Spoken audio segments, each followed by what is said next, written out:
এবারের প্রশ্ন, কোনো মেয়ে বা ছেলে জিনকে বিয়ে করে তার সাথে শারীরিক সম্পর্ক করতে পারবে কিনা এ ব্যাপারে ইসলাম কি বলে? দেখেন, ইসলামী শরিয়াত ও আলেমদের অধিকাংশের মতানুযায়ী মানুষ ও জিনের মধ্যে বিবাহ বন্ধন জায়েজ বা বৈধ নয়।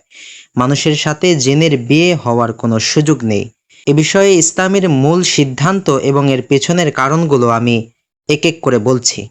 ১ নম্বর, পবিত্র কোরআনের নির্দেশনা।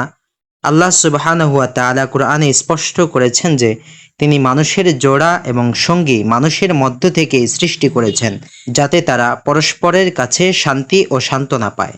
আল্লাহ সুবহানাহু ওয়া তাআলা ইরশাদ করেন, আর তার নিদর্শনাবলীর মধ্যে রয়েছে যে তিনি তোমাদের মধ্য থেকে তোমাদের স্ত্রীদের সৃষ্টি করেছেন যাতে তোমরা তাদের কাছে শান্তি পাও, এবং তিনি তোমাদের মধ্যে ভালোবাসা ও সহানুভূতি সৃষ্টি করেছেন। সূরা আর-রুম আয়াত নং ২১। একই কথা সূরা আন-নাহলের মধ্যেও বর্ণিত রয়েছে। জিনদের মধ্য থেকে জীবনসঙ্গী খোঁজার কথা কোরআন সমর্থন করে না। ২ নম্বর, ভিন্ন ভিন্ন প্রকৃতির কারণে। মানুষ এবং জিন সম্পূর্ণ ভিন্ন দুটি উপাদান দিয়ে তৈরি। মানুষকে আল্লাহ সুবহানাহু ওয়া তাআলা সৃষ্টি করেছেন মাটি থেকে, আর জিনকে সৃষ্টি করেছেন আগুন থেকে। প্রকৃতিগত এই বিশাল পার্থক্যের কারণে তাদের মধ্যে দাম্পত্য জীবন, স্বাভাবিক শারীরিক সম্পর্ক এবং মানসিক মেলবন্ধন গড়ে ওঠা অসম্ভব। ৩. ইসলামী আইন ও ফিকাহবিদদের মতামত কি? ইসলামী আইন ও ফিকাহবিদদের সিংহভাগেই এই ধরনের বিবাহকে হারাম ও অবৈধ ঘোষণা করেছেন। হানাফি, শাফিঈ ও হাম্বলি মাযহাব, এই ৩ মাযহাবের আলেমদের মতে মানুষ ও জিনের পারস্পরিক বিবাহ সম্পূর্ণ বাতিল ও নিষিদ্ধ। ইমাম ইবনে মালিক রহিমাহুল্লাহ এটিকে মাকরুহ বা অপছন্দনীয় বলেছেন।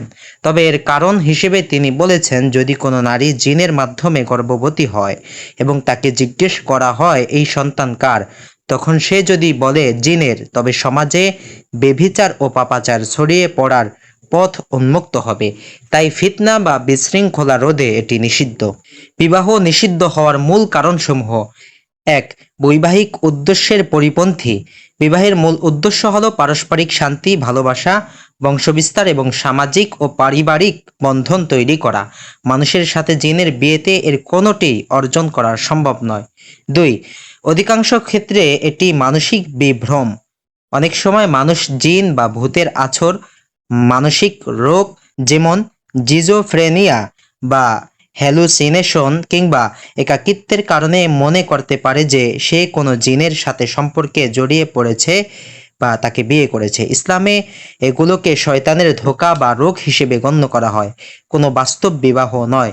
সার কথা, কোনো ছেলে বা মেয়ের পক্ষে জিনকে বিয়ে করা বা তার সাথে শারীরিক সম্পর্ক গড়ে তোলা যদি কেউ এমন কোনো অভিজ্ঞতার মুখোমুখি দাবি করে, তবে তার শরীরী ঝাড়ফুঁক অর্থাৎ রুকিয়া এবং প্রয়োজনে মানসিক চিকিৎসকের পরামর্শ নেওয়া উচিত।